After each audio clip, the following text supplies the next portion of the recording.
¿Cómo ha sido tomado este nuevo decreto de excepción en la Asamblea Nacional? Ahí está Cristian Hidalgo siguiendo de cerca las incidencias de la sesión, donde precisamente se decidiría la vigencia del estado de excepción declarado por el gobierno días atrás.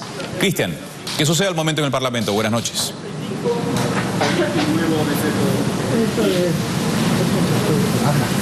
Hola, ¿qué tal Andrés? ¿Cómo estás? Muy buenas noches, son las 19 horas con 2 minutos. Sí te cuento que acá en la Asamblea Nacional, a raíz de que se conoció la emisión de este nuevo decreto por parte del gobierno nacional, hubo bastante movimiento, hay bastante expectativa, prácticamente el debate en torno a la posibilidad de analizar y de que la Asamblea Nacional deje sin efecto el decreto 455 del presidente de la República ha quedado sin efecto una vez que se ha conocido ya la emisión de este nuevo decreto. Sin embargo, tenemos el debate en estos momentos acá. En este momento interviene el asambleísta Juan Cristóbal Lloret de UNES y lo que sí ocurrió es que existieron bastantes cabildeos, bastantes reuniones a raíz de que se conoció eso. No se esperaban los legisladores que eso pueda suceder y en este preciso momento, repito, ha empezado este debate en búsqueda también de recoger las opiniones que tienen los asambleístas de las bancadas legislativas. Algunos manifiestan que al no existir ya la posibilidad de que la Asamblea tome una decisión para dejar sin efecto ese decreto, lo que correspondería es que pasen al siguiente punto que tiene que ver más bien con el llamado al diálogo que la Asamblea Nacional ha presentado para que tanto el presidente de la República o uno de sus delegados y también los representantes de la CONAIE vengan acá al edificio del Parlamento, se sienten, dialoguen y busquen a través del diálogo una salida a lo que está sucediendo en el país. ¿Qué es lo que establece este nuevo decreto 459 que emitió el gobierno esta tarde? Nuestro compañero Gustavo Merino nos tiene un reportaje que explica cuáles son esos puntos. Veamos.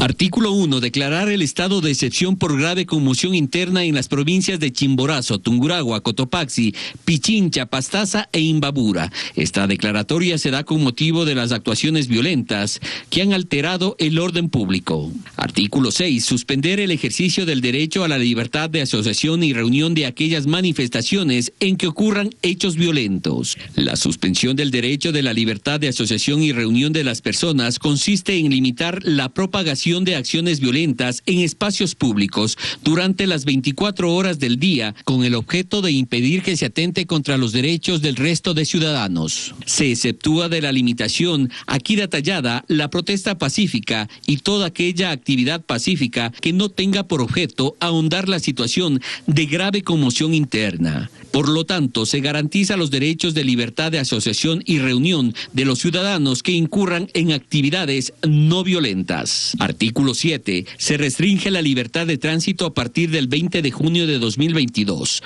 Los horarios de restricción serán todos los días desde las 22 horas hasta las 5 de la mañana en el Distrito Metropolitano de Quito con la finalidad de preservar la seguridad ciudadana y el orden público. Las personas que circulen durante el horario de toque de queda serán puestas a órdenes de la autoridad judicial competente. Artículo 9. Disponer las requisiciones a las que haya lugar para mantener los servicios que garanticen los derechos de las personas y el orden y la seguridad interna. Artículo 10. Uso progresivo de la fuerza y los principios aplicables. El nivel de la fuerza a utilizar dependerá del peligro o amenaza al que se encuentren expuestos los servidores. La fuerza deberá usarse a efecto de neutralizar la actuación antijurídica, violenta o agresión letal de una o varias personas plenamente identificadas ante amenaza inminente de muerte o lesiones graves de terceras personas o de la servidora o servidor. Artículo 11. La Contraloría General del Estado deberá vigilar el correcto uso de los bienes del Estado dentro del presente estado de excepción.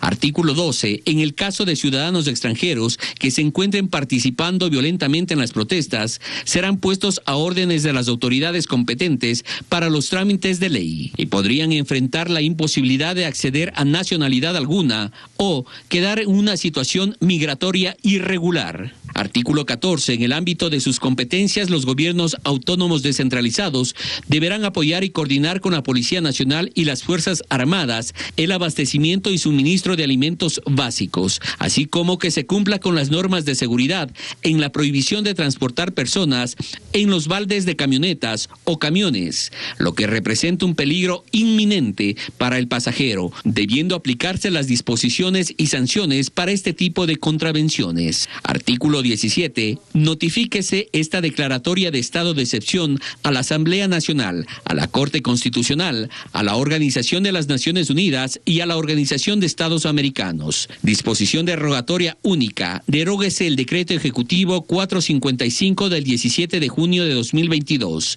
Disposición transitoria única. Todas las requisiciones que hayan ocurrido producto del decreto ejecutivo número 455 del 17 de junio de 2022 se mantendrán vigentes de manera ininterrumpida mientras la vigencia de esta declaratoria de estado de excepción persista. El decreto ejecutivo entrará en vigencia a partir de la fecha de suscripción, sin perjuicio de su publicación en el registro oficial, dado en el Palacio Nacional, Distrito Metropolitano de Quito, el 20 de junio de 2022.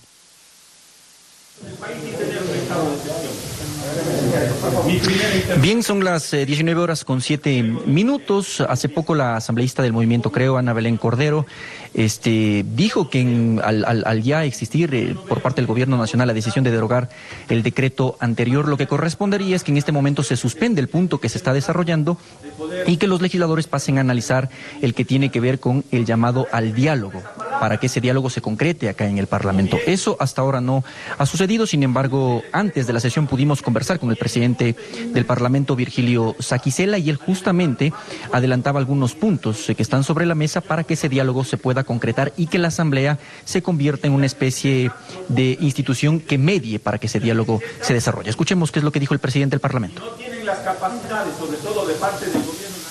Creo que sobre la marcha habría la posibilidad, según se ha dialogado, de que podamos convocar para mañana hasta el mediodía a todos estos sectores, Cruz Roja, ONU, Iglesia, la Asamblea Nacional, las cámaras de Pichincha, en esencia, para que podamos tratar el tema y que todo este conglomerado sea el que convoque a esa mesa de diálogo de manera inmediata.